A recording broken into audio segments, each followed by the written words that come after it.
ആ വേദന എല്ലാ കാലവും വേദനയായി നിൽക്കും. ഈ പറയുന്ന ഉറ്റവരുടേവർ നഷ്ടപ്പെട്ടവർ അവരുടെ വേദന ഒരു കാലം നമുക്ക് പരിഹരിക്കാൻ കഴിയും. ഷാബിനോർക്ക് നമ്മൾ ഇവിടെ ഈ പുഞ്ചിരിമട്ടത്ത് മേപ്പാടിൽ ഒരു ക്യാമ്പിൽ പോകുമ്പോൾ അവിടെ ഒരു അമ്മ, എനിക്ക് തോന്നുന്നു 3 മക്കളിൽ ഒരാളോ 2 പേരോ പോയതാണ്. അമ്മ പറയുകയാണ്, വീട് പുഞ്ചിരിമട്ടത്താണ്. പുഞ്ചിരിമട്ടത്ത് പൊളിഞ്ഞ വീട്ടിൽ മകളുടെ സ്കൂളിൽ പോകാനുള്ള സാമഗ്രികൾ എന്തെങ്കിലും ബാക്കിയുണ്ടോ നോക്കണം, മകളെ സ്കൂളിലേക്ക് അയക്കണം എന്ന് പറയുകയാണ്. 3-ൽ 2 പോയിട്ടുണ്ടെന്നാണ് എൻ്റെ അറിവ്. എനിക്കത് കൃത്യമായി അറിയില്ല. മകളെ സ്കൂളിലേക്ക് അയക്കണമെന്നാണ് ആദ്യ പരിഗണന. എന്ന് പറഞ്ഞാൽ അവനൊക്കെ മനുഷ്യജീവൻ അങ്ങനെയാണ്. ഒരുപക്ഷെ തിരിച്ചുപിടിക്കൽ അല്ലെങ്കിൽ ട്രാക്കിലേക്ക് വരൽ, ജീവിതം തിരിച്ചുപിടിക്കൽ അത്ഭുതകരമാവണം, വിസ്മയകരമാവണം സാധ്യമാകുന്ന കാര്യമാണ്. അപ്പോൾ അങ്ങനെ മനുഷ്യജീവിതം തിരിച്ചു വരുമ്പോൾ വേണ്ടത് അവർക്ക് വേണ്ടിയുള്ള ആവശ്യങ്ങൾ നൽകി കൊടുക്കുക എന്നുള്ളതാണ്. നമ്മൾ ഈ മൃതദേഹത്തിൻ്റെ ഇപ്പോൾ ഇനി രക്ഷാപ്രവർത്തനം എന്ന വാക്ക് ഏതാണ്ട് അപ്രസക്തമായി എന്ന് തന്നെ പറയാം. ഇനിയിപ്പോൾ ജീവനോട് ആ മേഖലയിൽ ആരെയും ഉണ്ടാവാനിടയില്ല. ഇനി മൃതദേഹങ്ങൾക്ക് തന്നെ കിട്ടേണ്ടതാണ്. അത് ഏതവസ്ഥയിൽ എങ്ങനെയാണെന്ന് അറിയില്ല. 11 ദിവസമാവുന്നുണ്ട്. അതിൻ്റെ തിരച്ചിൽ നടക്കുമ്പോൾ തന്നെ സമാന്തരമായി ഇവർക്ക് ബാക്കി മനുഷ്യർക്ക്, മരിക്കാതെ രക്ഷപ്പെട്ട മനുഷ്യർക്ക് ജീവിക്കാനുള്ള സംവിധാനങ്ങൾ അതിവേഗം നടപ്പാക്കേണ്ടതല്ലേ അബിൻവർക്കി?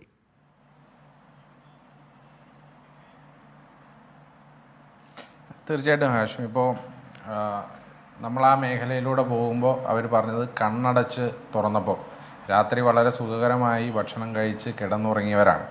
അവർ കുറച്ചു നേരം കഴിഞ്ഞപ്പോൾ രാവിലെ നോക്കുമ്പോൾ പലരും രക്ഷപ്പെട്ടു വന്ന ആളുകൾ അറിയുന്നത് അവരുടെ വീട്ടിലെ ആളുകളും അവർ എന്നും കണ്ടുകൊണ്ടിരിക്കുന്ന ആളുകളൊക്കെ മരണമടഞ്ഞു എന്ന് മാത്രമല്ല, അവരുടെ വീടിരിക്കുന്ന പ്രദേശം ആകെ തന്നെ നശിച്ചുപോയ ഒരു കാഴ്ച അവർ കണ്ടതാണ്. ഇപ്പോൾ യൂത്ത് കോൺഗ്രസിൻ്റെ യൂത്ത് കെയറിൻ്റെ ഭാഗമായിട്ട് ഞങ്ങൾ ഇതിനു മുമ്പേ തന്നെ സംസ്ഥാനമൊട്ടാകെ ഒരു ടീം രൂപീകരിച്ചു. അപ്പോൾ ഈ ദുരന്തം ഉണ്ടായിക്കഴിഞ്ഞപ്പോൾ ഞങ്ങൾക്ക് ആ ടീം രൂപീകരിച്ചത് കൊണ്ട് തന്നെ ആദ്യഘട്ടത്തിൽ അവിടെ പോകാൻ സാധിച്ചു. അപ്പോൾ സഫാദ് എന്ന് പറയുന്ന ഒരു ചെറുപ്പക്കാരനെ ഞാൻ കണ്ടു. അത് കാണുന്നത് ഈ ഐഡൻറ്റിഫിക്കേഷൻ റൂമിൻ്റെ മുമ്പിൽ വെച്ചാണ് ഹാഷ്മി. അതായത് സഫാദ് ജോലി ചെയ്യുന്നത് തൃശ്ശൂരാണ്. സഫാദിൻ്റെ അച്ഛനും അമ്മയും അനിയനും 3 പേരെ നഷ്ടപ്പെട്ടു.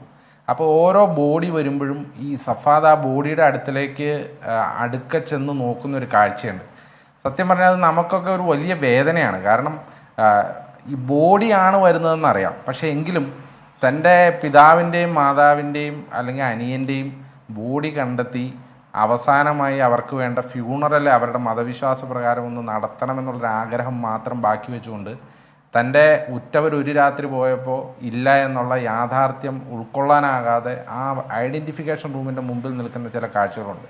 സഫാദ് ഒരാൾ മാത്രമാണ്. ഇപ്പോൾ ഹാഷ്മി പറഞ്ഞ ഉമ്മയുണ്ട്, 14ഓളം പേര് കുടുംബത്തിൽ നഷ്ടപ്പെട്ട ആളുകളുണ്ട്. അങ്ങനെ നമ്മളൊന്നും പരിചയിച്ചിട്ടില്ലാത്ത തരത്തിൽ എനിക്കൊക്കെ ആദ്യത്തെ 2 ദിവസം ഹാഷ്മി പറഞ്ഞ പോലെ ആദ്യ ദിവസം തൊട്ട് ഇപ്പോൾ വസീഫ അടക്കമുള്ളവരുണ്ട്, എല്ലാ യുവജന സംഘടന ആളുകളും ഇപ്പോൾ ഹാഷ്മി അടക്കമുള്ളവർ അവിടെ ഉണ്ടാകും.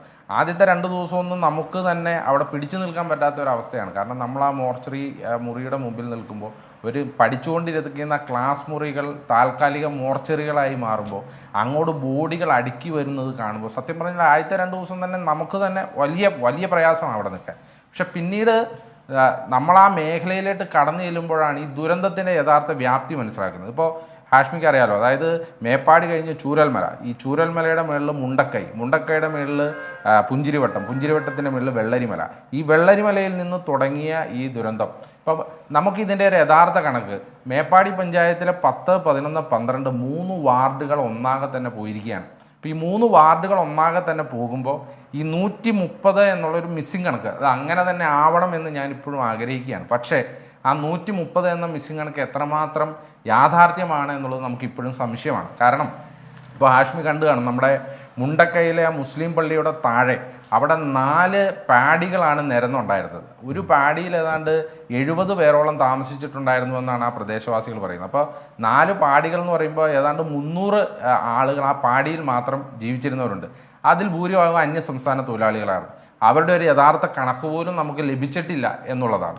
അപ്പോൾ നമുക്ക് ഈ മിസ്സിങ് എന്നുള്ള കണക്ക് 130 ആകണമേ എന്നുള്ളൊരു പ്രാർത്ഥനയാണ് എനിക്ക് ഇപ്പോഴും ഉള്ളത്. കാരണം അതിൻ്റെ മുകളിൽ പോകുമെന്നൊക്കെയാണ് നമ്മൾ ആ പ്രദേശവാസികളുമായിട്ട് സംസാരിക്കുമ്പോൾ മനസ്സിലാക്കുന്നത്. ഇപ്പോൾ ആദ്യഘട്ടത്തിൽ തന്നെ അവിടുത്തെ ഒരു ഏറ്റവും പ്രധാനപ്പെട്ട പ്രശ്നമായി ഞാൻ മനസ്സിലാക്കുന്നത് ഈ ആദ്യം 1.5-ക്കുണ്ടായ ലാൻഡ്സ്ലൈഡ്, ഈ ലാൻഡ്സ്ലൈഡിൽ ഒന്നാകെ വന്ന് മലയിടിഞ്ഞ് മണ്ണ് മേലെ മൂടിക്കഴിഞ്ഞു. അപ്പോൾ കുറേ ആളുകൾ അതിൻ്റെ അടിയിലുണ്ട്.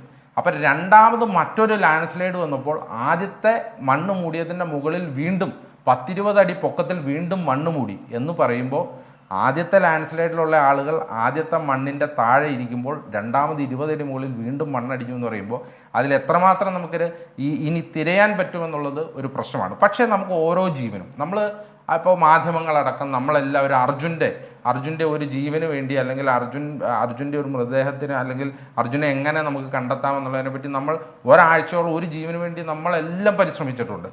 നിങ്ങളെല്ലാവരും അവിടെ പോയവരാണ്, ആശ്മി അടക്കമുള്ളവർ പോയതാണ്. അതുപോലെ തന്നെ ആ ഒരു ജീവൻ പോലെ തന്നെ ഏറ്റവും പ്രധാനമാണ് നമ്മുടെ അവിടെ നഷ്ടപ്പെട്ട ഓരോ ജീവനുകളും എന്നുള്ളത് കൊണ്ട് നമുക്ക് ഇന്ന് മന്ത്രി പറഞ്ഞതുപോലെ തന്നെ അവസാനത്തെ ആളെ തിരിച്ചറിയുന്നത് വരെ ഈ പ്രവർത്തനം തുടങ്ങേണ്ടതുണ്ട്. ഈ കണ്ടെത്തൽ, ഈ ഐഡൻറ്റിഫിക്കേഷൻ നമുക്ക് തുടരേണ്ടതുണ്ട് എന്നുള്ളതാണ്. അപ്പോൾ അതിൻ്റെ അടിസ്ഥാനത്തിലാണ് ഇപ്പോൾ സൂചിപ്പാറ, ഇപ്പോൾ ഈ പറയുന്ന ചൂരൽ മലയിൽ നിന്ന് ബോഡി ഒഴുകി സൂചിപ്പാറ വാട്ടർഫാൾസിൽ, അതാണ് ഏറ്റവും പ്രധാനം. സൂചിപ്പാറ വെള്ളച്ചാട്ടം കഴിഞ്ഞ് വീണ്ടും 10 കിലോമീറ്റർ അപ്പുറയുള്ള നിലമ്പൂർ പോത്തുകല്ല് വരുമ്പോൾ ആ ബോഡിയുടെ അവസ്ഥയെക്കുറിച്ചാണ് നിങ്ങളൊക്കെ ആദ്യം സംസാരിച്ചത്. അതായത് പല ശരീരഭാഗങ്ങൾ മാത്രമുള്ള മൃതദേഹങ്ങളായി മാറിയത് എന്ന് പറയുമ്പോൾ അപ്പോൾ നമുക്ക് ഈ പ്രവർത്തനം തുടങ്ങേണ്ടത് ഏറ്റവും പ്രധാനപ്പെട്ട കാര്യം. ഇപ്പോൾ പുത്തുമലയിൽ നമ്മൾ പോയപ്പോൾ കണ്ട ഒരു കാഴ്ച എന്ന് പറഞ്ഞാൽ പുത്തുമല പുനരധിവാസം പൂർണ്ണമായിട്ടും നടന്നിട്ടില്ല. 2019 നടന്ന ദുരന്തമാണ്. ഇപ്പോഴും അവിടുത്തെ ആളുകൾ പറയുന്നുണ്ട് ഞങ്ങളുടെ പുനരധിവാസം പൂർണ്ണമായിട്ടും നടന്നിട്ടില്ല എന്ന് പറയുന്നുണ്ട്. അപ്പോൾ ആ ഒരു സാഹചര്യം ഇന്ന് റിലീഫ് ക്യാമ്പുകളിലുള്ള ആളുകൾക്ക് ഉണ്ടാകരുത് എന്നുള്ളത് നമ്മൾ ആത്മാർത്ഥമായി നമ്മളെല്ലാവരും ഒത്തൊരുമിച്ച്, അതിനകത്ത് രാഷ്ട്രീയമൊന്നുമില്ല. കാരണം ദുരിതാശ്വാസ പ്രവർത്തനങ്ങളും റീഹാബിലിറ്റേഷനും ഒക്കെ രാഷ്ട്രീയമില്ലാതെ ഒരു ജനതയെ നമ്മൾ സഹായിക്കേണ്ട ഓരോ രാഷ്ട്രീയ പ്രവർത്തകൻ്റെ ഉത്തരവാദിത്തമാണ്. അത് എൻ്റെ ഉത്തരവാദിത്തം പോലെ തന്നെ വസീഫിൻ്റെ ഉത്തരവാദിത്തമാണ്. വസീഫിൻ്റെ ഉത്തരവാദിത്തം പോലെ തന്നെ ഒരു മാധ്യമ പ്രവർത്തനം എന്നുള്ളതിൽ ഹാഷ്മിയുടെ ഉത്തരവാദിത്തമാണ്. അത് ഈ പാനലിലിരിക്കുന്ന ഓരോ ആളുകളുടെ ഉത്തരവാദിത്തമാണ്. അതുകൊണ്ട് രാഷ്ട്രീയം കാണാതെ പുത്തുമലയിൽ ഇപ്പോൾ എന്തെങ്കിലും അപാകത സംഭവിച്ചിട്ടുണ്ടെങ്കിൽ ആ അപാകത മാറ്റി വെച്ചുകൊണ്ട് നമുക്ക് അവിടെയും പരിഹരിക്കണം. ഈ റീഹാബിലിറ്റേഷൻ പ്രോസസ്സുകൾ വളരെ കൃത്യമായി മുന്നോട്ട് പോകാൻ നടക്കണം. മൂന്നാമത് ഒരു പ്രധാന കാര്യം ഞാൻ മനസ്സിലാക്കുന്നത്, ഞാൻ മിനിയാന്നാണ് അവിടെ നിന്ന് പോകുന്നത്. എനിക്കൊരു അടിയന്തരമായ ഒരു മരണം ഞങ്ങളുടെ നാട്ടിലുണ്ടായതുകൊണ്ട് പോരേണ്ടി വന്നതാണ്. ഞാൻ മനസ്സിലാക്കുന്നത് അവിടുത്തെ കുട്ടികളുണ്ട്, ഇപ്പോൾ രക്ഷപ്പെട്ടു വന്ന ആളുകളുണ്ട്. അവർക്ക് അടിയന്തരമായ ചില കൗൺസിലിംഗ് സംവിധാനങ്ങൾ അത് ഒരുങ്ങുന്നുണ്ട്. പക്ഷെ അത് നമുക്ക് കുറച്ചുകൂടെ വിപുലമായിട്ട് കൊടുക്കാൻ സാധിക്കണം. ഇപ്പോൾ താങ്കൾ ആദ്യം പറഞ്ഞ ഉമ്മയുടെ കാര്യം പറഞ്ഞു.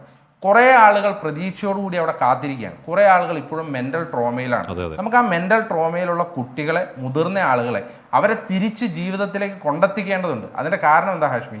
ഒരു രാത്രി കിടക്കുമ്പോൾ സ്വന്തം വീട്ടുകാരെല്ലാവരും ഉണ്ടായിരുന്നു. ഒരു രാത്രി വെളുത്തു കഴിഞ്ഞപ്പോൾ ഇവരാരുമില്ല എന്നുള്ളത് മാത്രമല്ല, തങ്ങൾ സമ്പാദിച്ച വീടും സ്ഥലവും അടക്കം എല്ലാം പോവുകയും ചെയ്തു. അവരെല്ലാം ബ്ലാങ്കാണ്. ആ ബ്ലാങ്ക് ആയവർ ഒരു മെൻ്റൽ ട്രോമയിലുള്ള ആളുകളുണ്ട് പലരും. അവരെ ഒരു കൗൺസിലിങ്ങിന് വിധേയമാക്കിക്കൊണ്ട് അത് നമ്മുടെ ഉത്തരവാദിത്തമായി ഏറ്റെടുത്തുകൊണ്ട് അവരെ എങ്ങനെ നമുക്ക് തിരിച്ച് ജീവിതത്തിലേക്ക് കൊണ്ടുവരാൻ സാധിക്കും എന്നുള്ളതിനെ നാലാമത്തെ ഒരു കാര്യം നമ്മൾ ഒരു ഒറ്റ കാര്യം നാലാമത്തെ ഒറ്റ കാര്യമാണ്. അതായത് നമ്മൾ ഈ ദുരന്തമുണ്ടാകുമ്പോൾ ഇതൊക്കെ നമ്മൾ ചിന്തിക്കും. പക്ഷേ ഈ prawn area, land slide prawn area, പണ്ട് നമ്മൾ മാധവ് ഗാഡ്ഗിൽ റിപ്പോർട്ടിനെ പറ്റി പലകുറി സംസാരിച്ചു വിട്ടതാണ്. PT തോമസ് ഇത് നടപ്പിലാക്കണമെന്ന് പറഞ്ഞപ്പോൾ പല ആളുകളും, അത് ഞാൻ പാർട്ടി ഭേദമന്യേ പല ആളുകളും എതിർത്തു, പല സാമുദായിക സംഘടനകളും എതിർത്തു.